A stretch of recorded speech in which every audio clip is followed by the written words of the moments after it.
Ya,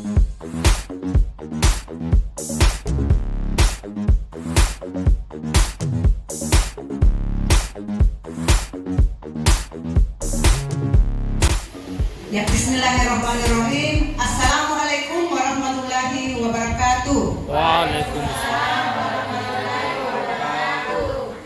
Ya, rekan-rekan pendidik dan tenaga kependidikan SD Impres Malingkiri bertingkat.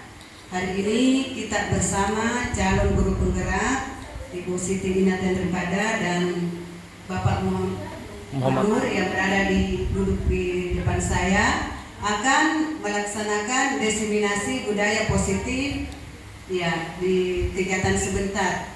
Untuk itu dengan mengucapkan ya Bismillahirrahmanirrahim, acara diseminasi budaya positif di SD Impres Malingkiri bertingkat, mari kita buka bersama.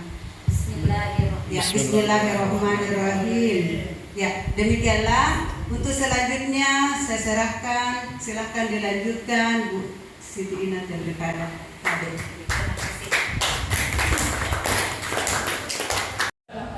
Oke, bismillahirrahmanirrahim. Assalamualaikum warahmatullahi wabarakatuh. Yang terhormat Ibu Kepala Sekolah SD Impres Malingkiri bertingkat, yang terhormat Bapak Ibu Guru dan tenaga pendidikan SD Impres Malingkiri bertingkat.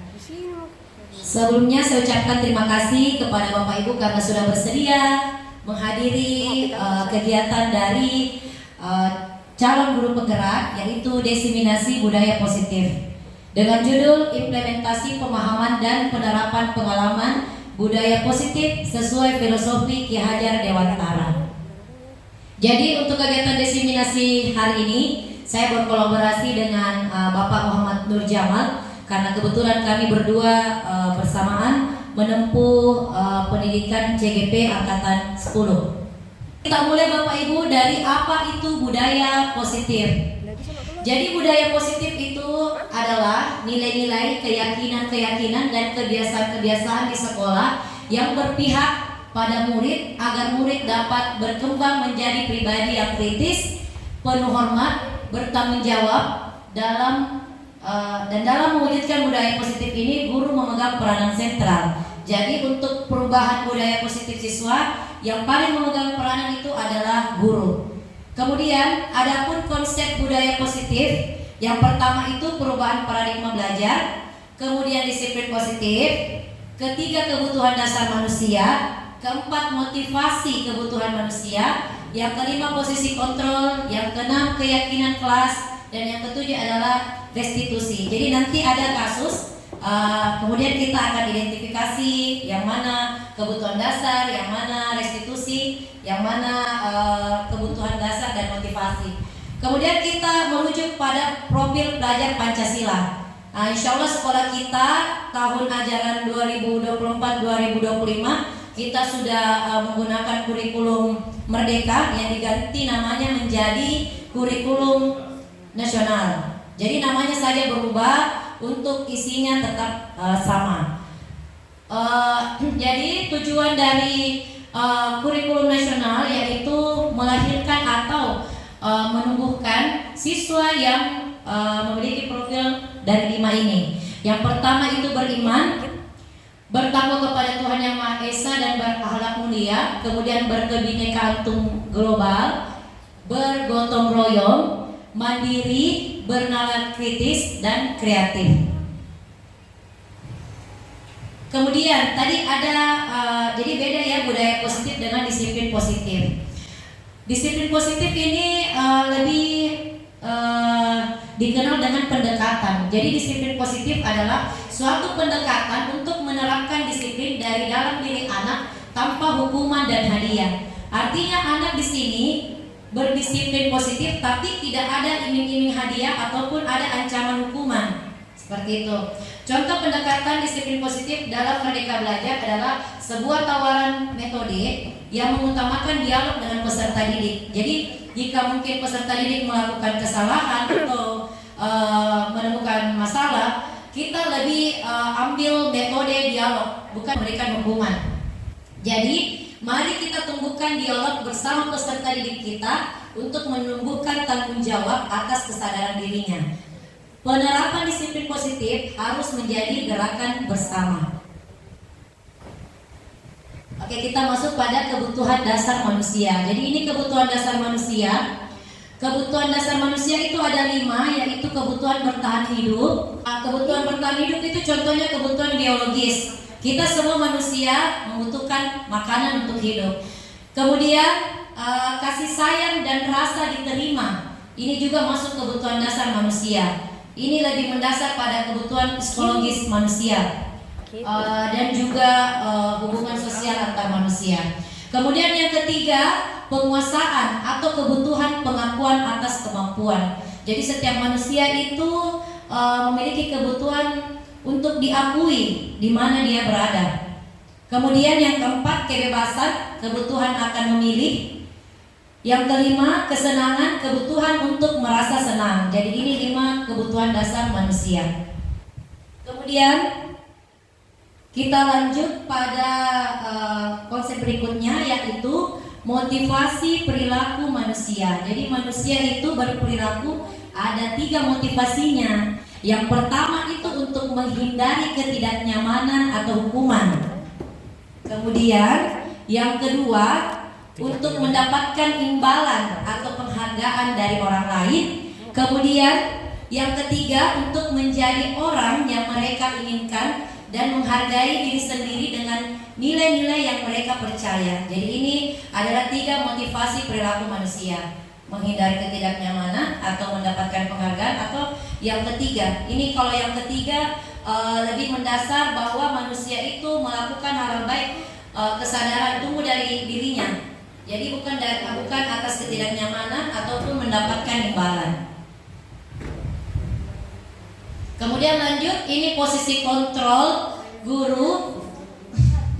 Posisi kontrol guru itu ada 5, yaitu dia berperan sebagai penghukum, pembuat orang merasa bersalah. Kemudian guru juga berperan sebagai teman, guru berperan sebagai pemantau, atau guru berperan sebagai manajer. Jadi kalau guru sebagai penghukum, contoh misalnya ada kasus anak-anak melakukan kesalahan. Kita guru tidak tanya dulu apa masalahnya, apa sebabnya siswa melakukan kesalahan, kita langsung kasih hukuman. Itu adalah posisi kontrol guru, berada pada posisi penghukum. Kemudian kalau pembuat orang merasa bersalah, itu contohnya guru berkata bahwa kamu yang melakukan ini, kamu salah, kamu telah melakukan perbuatan ini sehingga merugikan temanmu. Itu artinya guru tersebut berada pada posisi pembuat orang merasa bersalah. Kemudian teman, contohnya guru yang memposisikan dirinya sebagai teman kepada murid. Jadi kalau guru memposisikan dirinya sebagai teman, ada juga positif negatifnya. Karena apa? Siswa itu rasa penghargaannya kepada guru itu berkurang, karena dia menganggap bahwa ini adalah teman saya, dia bukan guru saya. Kemudian sebagai pemantau, kalau pemantau itu guru hanya melihat kesalahan apa yang dilakukan oleh siswa, kemudian ditanyakan apa penyebab kesalahannya, tapi tidak ada sama sekali langkah untuk menyelesaikan masalah tersebut. Dan posisi kontrol yang terbaik guru itu adalah sebagai manajer, karena itu dimulai dari mulai dulu diidentitaskan siswa, dia posisinya sebagai apa, kemudian ditanyakan apa masalahnya, dan yang terakhir kita bersama siswa melakukan dialog untuk menyelesaikan masalah yang dilakukan oleh siswa tersebut. Lanjut, keyakinan kelas. Jadi saya rasa semua kelas di sekolah ini sudah membuat keyakinan kelas. Jadi beda Bapak Ibu peraturan kelas dengan keyakinan kelas. Jadi kalau peraturan kelas itu dibuat oleh satu orang saja yang memiliki wewenang. Misalnya guru membuat peraturan kelas, tidak selesai tugasnya harus dikumpul, itu namanya peraturan. Kalau keyakinan kelas, metode pembuatannya itu kita buat secara bersama-sama. Artinya kita sama-sama siswa menentukan keyakinan kelas apa yang mau diterapkan selama siswa berada di kelas tersebut atau di kelas kita. Keyakinan kelas merupakan metode untuk menimbulkan kembali disiplin positif yang didasari oleh motivasi dari dalam diri. Implementasi keyakinan kelas dilatar belakangi bahwa ditemukannya beberapa murid yang masih diingatkan untuk melakukan kebaikan atau disiplin. Ini adalah contoh keyakinan kelas atau kesepakatan kelas di kelas saya, yaitu kelas 1B. Jadi untuk melahirkan kesepakatan kelas atau keyakinan kelas, kita mulai dulu dari visi misi sekolah itu apa. Dari situ visi misi yang bersifat umum kita bisa lebih khususkan atau lebih sempit di dalam kelas maknanya. Contohnya kesepakatan kelas: datang tepat waktu, memakai seragam lengkap sesuai jadwal, menjaga kebersihan diri dan lingkungan sekolah, saling menghormati dan menghargai satu sama lain, tidak bertengkar dengan teman, tidak merokok, mengerjakan tugas dengan tanggung jawab, selalu melakukan hal yang terbaik dan menjadi yang terbaik, kemudian angkat tanganmu saat ingin berbicara. Tapi di sini kemarin waktu pelatihan saya diberikan informasi oleh pembimbing saya, katanya kalau kesepakatan kelas itu tidak boleh menggunakan kata tidak atau dilarang. Jadi kita menggunakan kalimat positif, ya. Contohnya ini Bapak Ibu, tidak bertengkar dengan teman. Kira-kira apa bagus kalimat positifnya supaya tidak pakai kata tidak, Ki? Rukun dengan teman. Ibu Guru Hikmah. Tidak bertengkar dengan teman. Kalau menurut saya menjaga keamanan. Ya, jadi di kelas itu harus aman. Kalau ada orang bertengkar, berarti kelasnya itu tidak aman. Oh, jadi diganti. Diganti menjadi redaksinya menjaga keamanan kelas. Menjaga keamanan. Ya, terima kasih. Bagaimana Bapak Ibu, setuju dengan Ibu Hikmah? Iya Bu? Bisa juga dengan kata lain, misalnya rukun dengan teman. Ya, bisa juga rukun dengan teman, menjaga keamanan. Iya. Menciptakan kelas yang kondusif. Oke. Jadi itu Bu ya, kalau nanti buat insya Allah ini naik kelas tahun ajaran baru, buat di kesepakatan kelas. Sarannya tidak semestinya kita menggunakan kata tidak atau dilarang. Ya seperti itu. Jadi ini kalau tidak merokok nanti nanti no smoking. Karena tidak menggunakan kata tidak, nanti misalnya supaya keren. Oke. Assalamualaikum warahmatullahi wabarakatuh, anak-anak sekalian.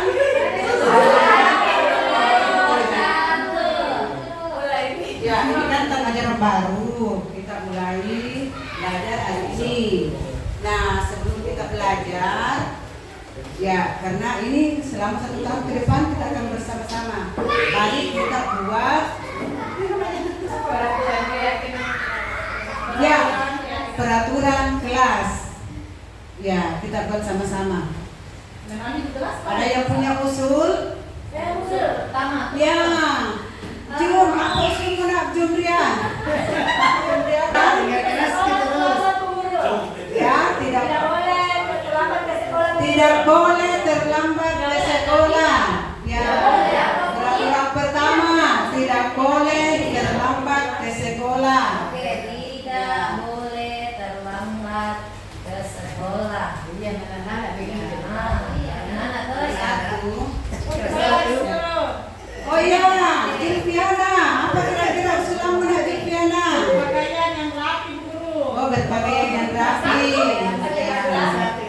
Silakan. Siti ini datang daripada dicatat ya. Ya Bu. Tidak boleh. Ada lagi ya ini. Tidak boleh makan di dalam kelas, Ibu Guru. Tidak boleh makan di dalam kelas.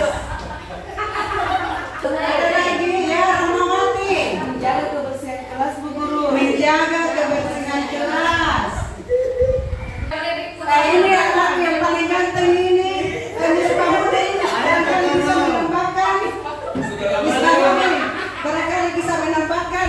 Ya, silakan. Tidak boleh manggil nama orang tua, Guru. Ya.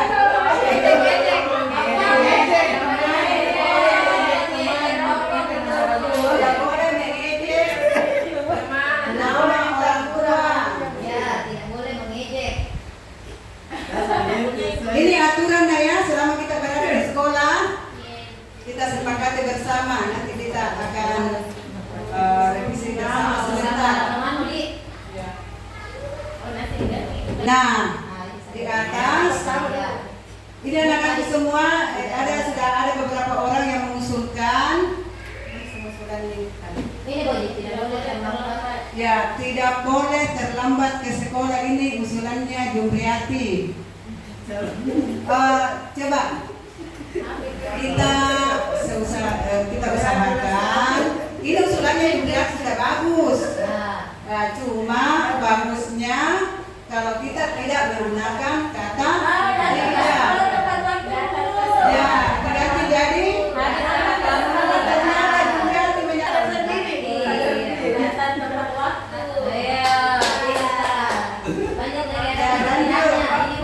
ya, usulan kedua tidak boleh mengejek sesama teman. Ada yang bisa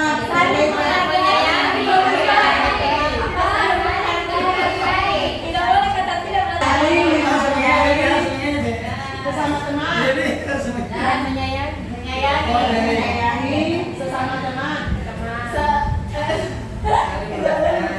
sesama teman. Ya, ini sudah jadi kesepakatan kelas kita.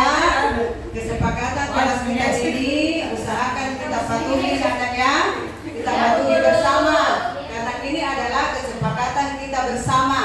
Maka harus dipatuhi selama berada di sekolah. Ya, saya kira itu ya. Lanjut. Kemudian yang terakhir untuk melahirkan siswa yang memiliki profil pelajar Pancasila atau memiliki disiplin positif, yaitu restitusi. Restitusi adalah proses menciptakan kondisi bagi murid untuk memperbaiki kesalahan mereka, sehingga mereka bisa kembali pada kelompok dengan karakter yang lebih kuat. Jadi ini restitusi, proses di mana kita sebagai guru bisa menyelesaikan masalah yang dibuat oleh murid. Nah, ini adalah langkah segitiga restitusi. Yang pertama itu adalah menstabilkan identitas. Jadi setiap orang pasti pernah melakukan kesalahan. Kamu bukan satu-satunya yang pernah melakukan ini. Sebentar saya mau tampilkan sedikit skenario saya dalam menerapkan segitiga restitusi. Kemudian yang kedua, validasi tindakan yang salah, yaitu kamu tentu punya alasan melakukan itu. Jadi mungkin siswa tersebut mempunyai alasan melakukan kesalahan. Kemudian langkah yang kedua, yaitu adakah cara efektif untuk mendapatkan apa yang kamu butuhkan. Kemudian yang terakhir dari langkah segitiga restitusi, yaitu menanyakan keyakinan. Keyakinan kelas apa yang telah disepakati. Jadi kalau siswa melakukan kesalahan berarti siswa tersebut sudah melanggar keyakinan kelas yang sudah disepakati. Kemudian yang kedua, kamu ingin menjadi orang seperti apa? Baik Bapak Ibu, saya ingin tampilkan sedikit skenario saya sekitar 3 menit. Ini video restitusi saya.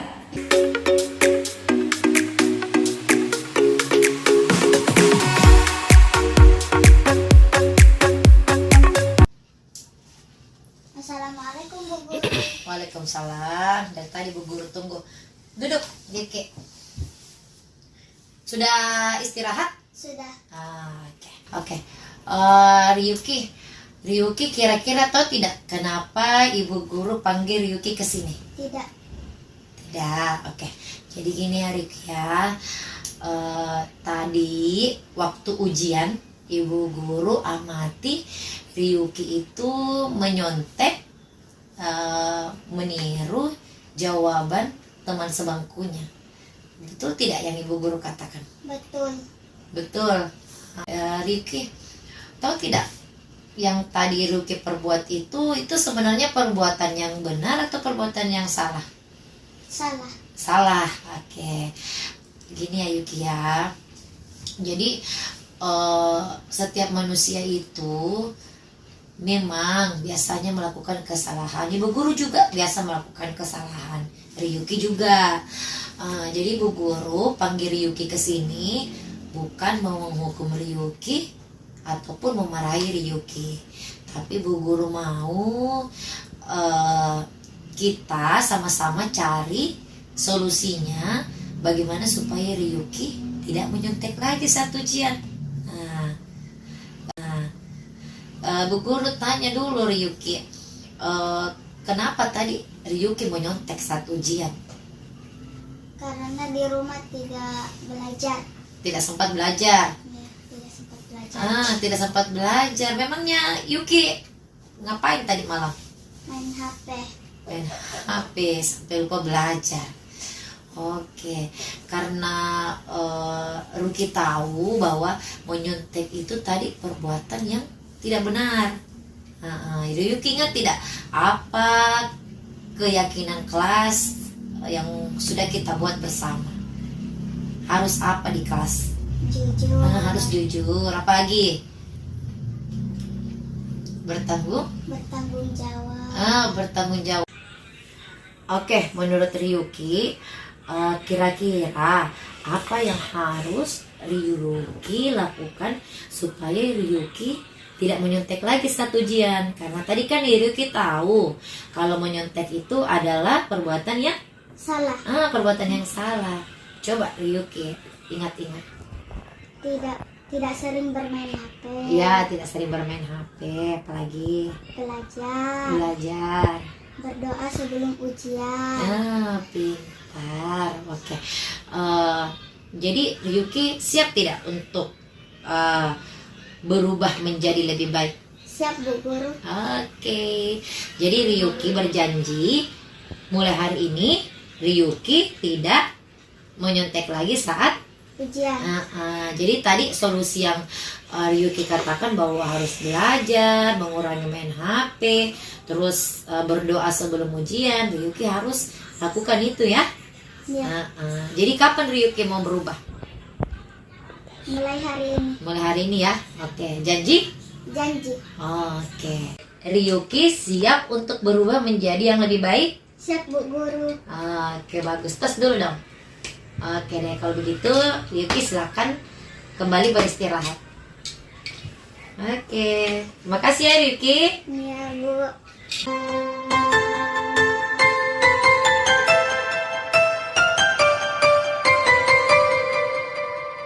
Assalamualaikum, Bu Guru. Ya, waalaikumsalam. Duduk ya. Dari mana Kia? Dari kelas. Oh, dari kelas. Oke. Kia, Kia tahu tidak kira-kira kenapa Ibu Guru panggil Kia ke sini? Tidak tahu. Tidak tahu. Begini ya.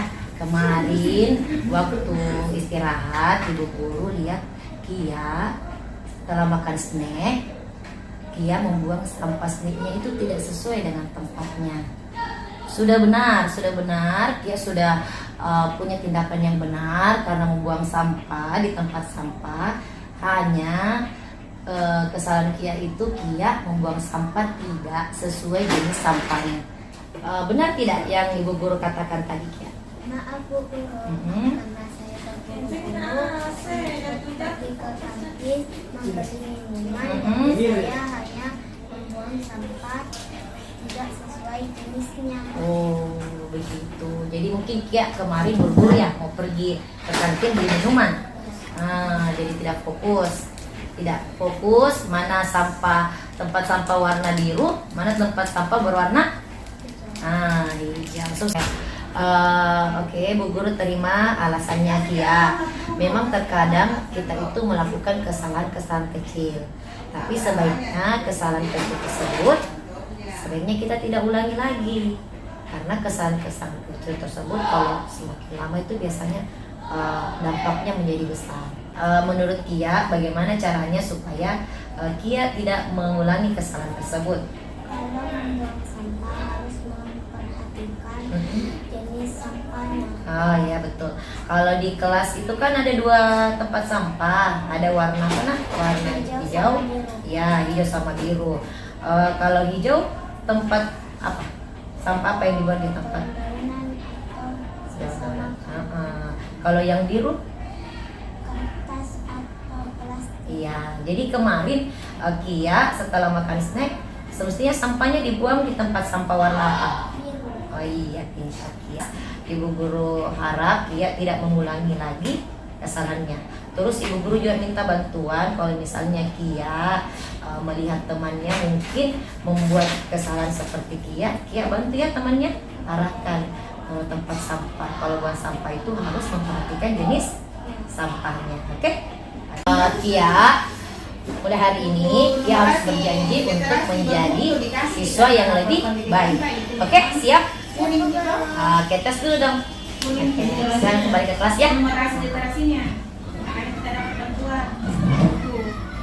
Jadi itulah tadi contoh skenario penyelesaian masalah secara restitusi. Jadi di sini siswa tidak kita berikan hukuman, tetapi kita lebih mengarah pada pendekatan dialog. Jadi siswa sendiri yang melakukan kesalahan, kemudian kita membantu siswa untuk mencari solusi supaya siswa tidak melakukan kesalahan tersebut. Jadi ini tanggapan Kia. Makasih Ibu Guru sudah mengingatkan saya untuk membuang sampah sesuai dengan jenis sampahnya. Lain waktu saya berjanji akan memperhatikan dengan baik jenis sampah yang akan saya buang. Jadi demikianlah Bapak Ibu skenario restitusi tadi sebagai penutup saya di kegiatan diseminasi budaya positif di sekolah. Sekian dan terima kasih. Wassalamualaikum warahmatullahi wabarakatuh.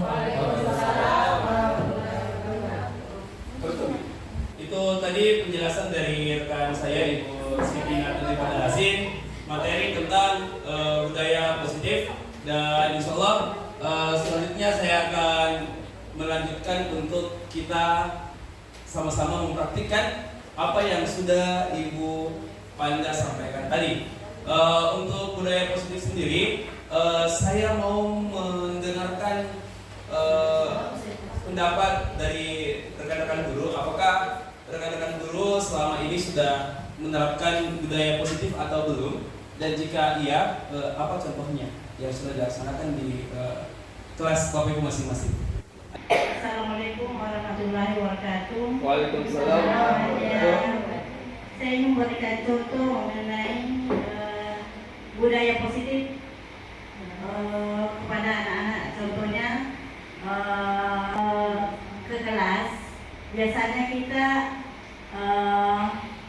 bersalaman. Salaman baru masuk ke dalam kelas.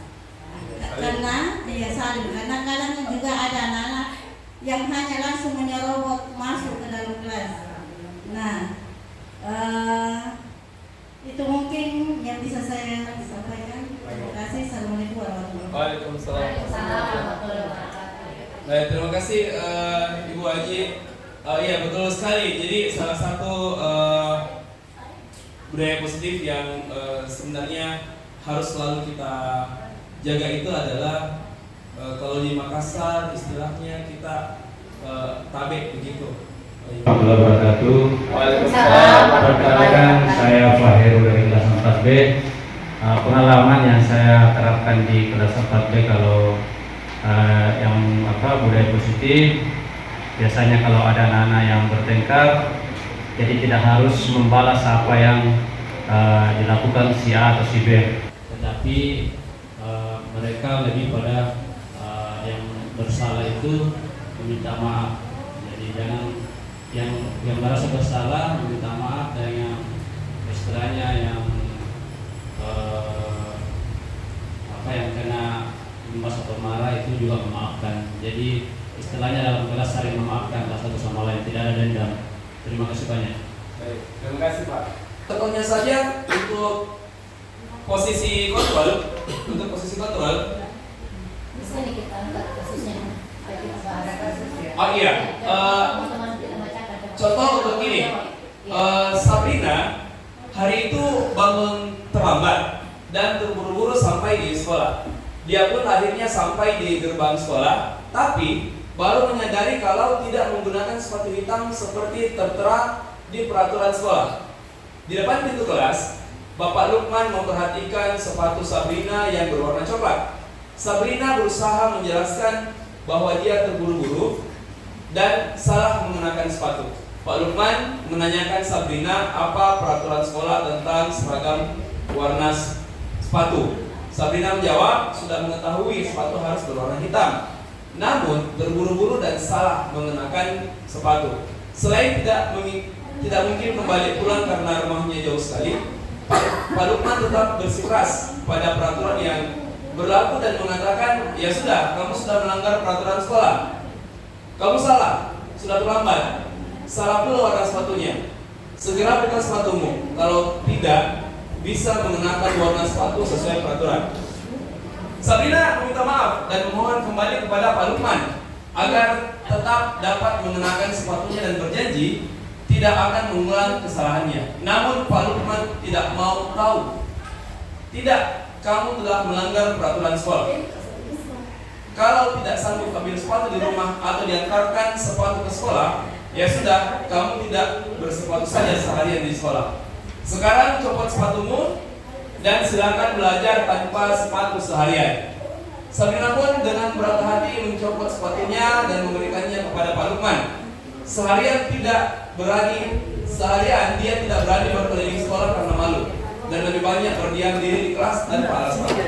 Nah, Bapak Ibu, dari kasus ini, menurut Bapak Ibu, setelah mendengarkan penjelasan dari Panda tentang posisi kontrol sebagai seorang guru, menurut Bapak Ibu, Pak Lukman tadi ini mengambil posisi kontrolnya sebagai apa? Selain yang tadi, Ya, selain yang tadi. Kalau menurut saya, tadi itu Pak Lukman. Pak Lukman itu dia memposisikan dirinya sebagai pemukul, ya, karena di situ memang Sabrina sudah terlambat, ya, kemudian dia juga salah menggunakan sepatu. Tapi sepertinya Pak Lukman ini dia lebih maksudnya tidak ada konsekuensi, tapi dia memberikan hukuman, ya. Seharusnya kalau siswa itu melakukan pelanggaran, ada konsekuensinya itu yang mendidik dan membangun. Di sini Pak Lukman memberikan hukuman. Ya, terbukti bahwa Sabrina merasa malu, ya, itu dia malu sehingga dia tidak bisa lagi berkeliling sekolah karena malu dan lebih banyak berdiam diri di kelas tanpa alas kepala, ya. Jadi kalau menurut saya dia memposisikan dirinya sebagai pemukul. Sebagai? Ya, pemukul, dan lalu dia meminta solusi kepada Sabrina sendiri. Dia akan memberikan solusi sendiri terhadap, wah, kalau begini saya salah ini Pak, ya, lain kali saya akan berbuat salah. Ya, seperti itu. Terima kasih. Terima kasih Ibu. Alhamdulillah kita sudah berada di akhir kegiatan kami untuk diseminasi budaya positif. Sebagai penutup, kami ingin ada perwakilan salah seorang dari Bapak Ibu guru dan rekan-rekan sekalian untuk memberikan refleksi atau memberikan kesan apa saja yang sudah Bapak Ibu dapatkan hari ini. Ada yang bersedia untuk memberikan? Ayo Bapak Ibu, semangat Ki. Ibu Karni. Oke, baik, silakan Bu. Ya, Oke, tepuk tangan dulu Ibu Karni dong. Silakan Ibu Karni. Ya, seperti apa pandangan Ibu sebelum dan setelah mengikuti diseminasi ini tentang budaya positif dan beberapa hal yang tadi sudah kami berdua sampaikan dan juga praktikkan. Silakan Bu. Terima kasih Pak. Ya, alhamdulillah setelah saya mengikuti materi hari ini, saya mendapatkan pelajaran yang sangat berharga tentang bagaimana membuat keyakinan kelas. Kemudian tentang bagaimana menerapkan segitiga restitusi, ya. Dan yang paling menarik bagi saya itu di awal, bahwa di dalam menyelesaikan masalah di kelas itu tidak harus dengan memberikan hukuman, langsung menyalahkan siswa. Ya, ternyata ada cara yang sangat bagus. Tapi itu apa tadi caranya itu dengan melakukan segitiga restitusi yang terdiri dari 3 tahap, yang mulai dari menstabilkan identitas, tindakan, kemudian yang ketiga menanyakan keyakinan. Dan ini menurut saya ini sangat bagus untuk diterapkan di kelas. Mudah-mudahan nanti setelah kegiatan ini saya dan teman-teman yang lain bisa menerapkan ini dan mulai meninggalkan cara-cara lama di dalam menyelesaikan masalah di kelas. Ya.